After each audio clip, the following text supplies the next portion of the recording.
Michael Poley!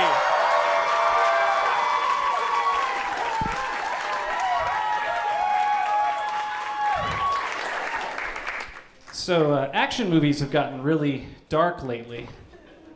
Has everybody here seen John Wick? Which brutal execution did you like the most? Was it when he lined up two heads and shot them both with one bullet? Was it when a guy fell on the floor and he reloaded a shotgun into his chest?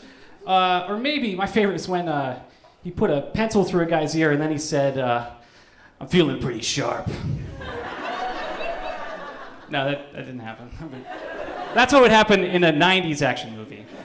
See, I love action movies from the 80s and 90s, especially because the action heroes back then, they were all really sassy, and every time they killed somebody, they'd say something really weird and funny. So you get like a scene where they'd be at a warehouse or something, and our hero be like looking for a dude, and then a guy would jump out just out of nowhere, and the hero would shoot him in the crotch and say, "Dick, move." Like 90s John Wick, that'd be really fun, right? You can imagine a scene where in another warehouse, and there's a guy, he's got a hostage, and he's about to light a stick of dynamite, and then John Wick shoots him in the head, and he says, "I guess I got a short fuse." Yeah, like a 90s Jason Bourne, that'd be fun too, right? You can imagine Jason Bourne's hiding out in a maternity ward between two pregnant women.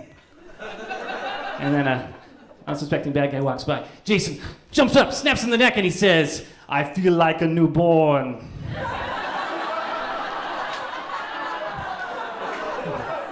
So,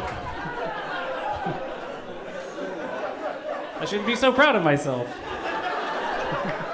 So, I was raised in a hoarder house, nowhere near the bins, I guess up north or whatever, but raised in a hoarder house. But it was before the TLC show Hoarders came out, so, we didn't know it was an issue, right? Back then, if you had a lot of stuff, people thought you were eccentric. Or like maybe even an absent-minded professor. Though, I can't imagine what my dad was going to invent with 40 cases of expired Chef Boyardee. And I didn't know it was a problem for a long time. It wasn't until my friends came over, I was old enough to have friends over, and they would always be like 10 minutes late, and they would just drive by the house, and then they'd show up and they'd say, "Hey man, sorry it took us so long. We thought that place was a thrift store." But to get into the hoarding mentality, I'll tell you a story. This is pretty representative. So, my dad had a lifetime subscription to Playboy magazine, but it was in his wife's name. And that's because women live longer than men.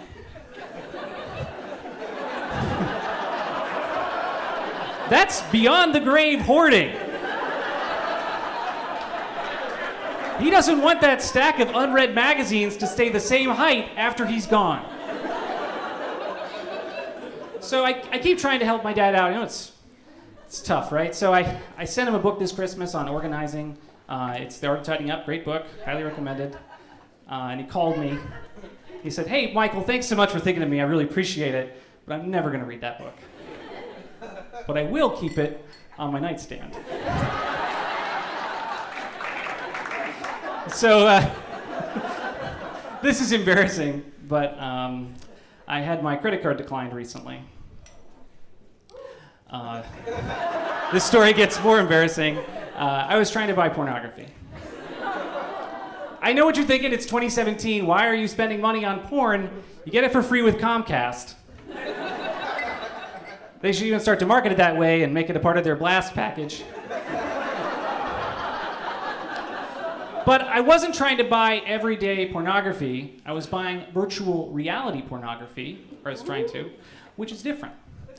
It's way more sophisticated technology-wise to make it. You can't just make it with a cell phone, right? And it requires like art of war level planning to even view this stuff. So it can take anywhere between 4 and 48 hours just to download one file, because the CDNs are all messed up. More on that later.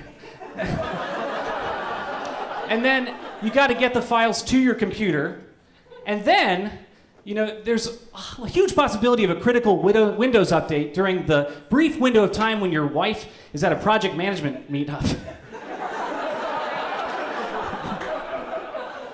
But I mean, I think the technology is pretty amazing. Like, virtual reality pornography it's going to be pretty amazing for all of us. Like, traditional pornography is just 2D porn. It's just like watching a movie. But virtual reality porn, it's like you're in the movie. Now, everyone can know what it's like to have sex with a stripper at an Airbnb. So they're doing lots of weird stuff with the technology. They're trying to figure it out. They're doing things that they don't normally do in porn. Like they're trying to figure out kissing, like how kissing works in VR. So they shoot it all POV. So this is the camera, right? And then like, the woman will kind of like, oh yeah, this will be the camera. And then the woman's face kind of comes over and like moves around a little bit, right? Which is like really sloppy and really scary from this point of view. Which is what I hear real sex is like.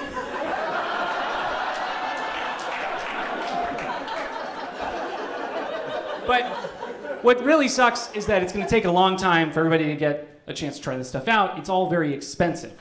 So, for instance, they have this new VR experience. It's supposed to be like touching a boob, right? Which sounds awesome, right? But it's so darn expensive. It costs about $2,000 to get a PC that you can use to even run the headset, which is $1,000. Basically $3,000 more than you'd pay to touch a woman's boobs on the bus. Which I would never do, by the way.